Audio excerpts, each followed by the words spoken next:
주식회사의 대표이사가 수인인 경우, 즉 동업시 대표이사는 그 수인의 대표이사를 각자 대표로 할 수도 있고 공동대표로 할 수도 있습니다. 대표이사가 여러 명인 경우 이들 각자가 회사를 대표하는 것이 원칙이므로 만약 공동대표로 하고자 하는 경우에는 이사회에서 공동대표이사로 한다는 결의가 있어야 합니다.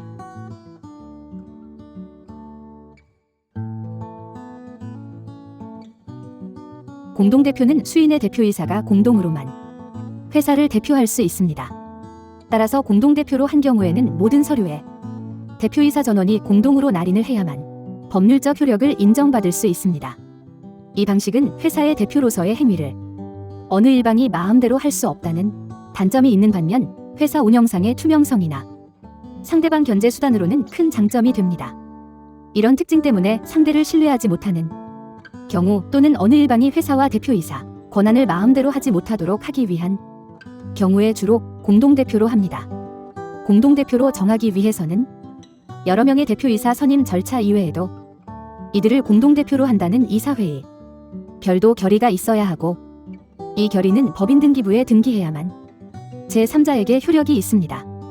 실무상 공동대표이사를 둔 회사의 법인등기부에는 공동대표이사라는 명칭이 기재되어 있는데 이렇게 공동대표이사 제도를 채택하는 경우 대표 행위를 공동으로 하여야만 회사에 대하여 효력이 인정되기 때문에 대표이사 상호 간의 견제가 가능하여 어느 일방의 독주를 막을 수 있습니다.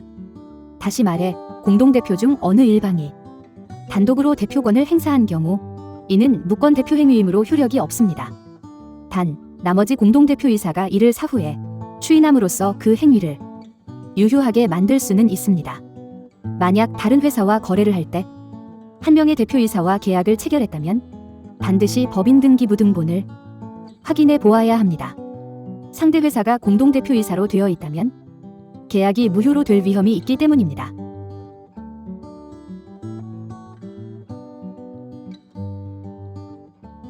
각자 대표는 각 대표이사가 각자 대표이사로서의 권한을 행사할 수 있는 제도입니다. 영업부문이 여러 개로 나뉜 대기업의 경우 영업부문별로 대표이사를 선임하여 각 영업부문을 관장하기도 하는데 이 경우에도 대내적으로는 대표 권한이 분장되어 있지만 대외적으로는 권한의 제한을 주장할 수 없고 만약 다른 회사와 거래를 할 때 한 명의 대표이사와 계약을 체결했다면 대표이사 각자가 권한을 행사할 수 있으므로 회사 경영의 투명성이 결여될 수 있으며 어느 일방의 행위에 대한 책임 소재가 불분명하다는 단점이 있습니다. 동업하는 회사인 경우 경영 내용이 투명하고 숨김이 없어야 오랫동안 관계가 유지될 수 있기 때문에 서로 잘 알지 못하는 동업관계의 경우에는 바람직하지 않다고 볼 수 있습니다. 어느 일방의 권한 행사가 상대 대표이사의 의사와 무관하게 행사될 수 있으므로 쌍방 간의 신뢰에 부정적인 영향을 미칠 수 있어 결국 회사 경영에 큰 문제로 발전할 수 있습니다.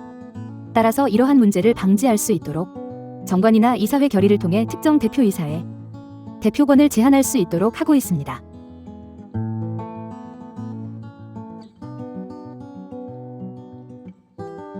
대표이사가 다수인 경우에 그 목적이 권한의 견제와 균형이라면 공동대표이사를 선임하는 것이 바람직하고 여러 명의 대표이사 각자가 그 권한을 활발히 행사하고자 하는 경우에는 각자 대표이사를 선임하는 것이 바람직합니다.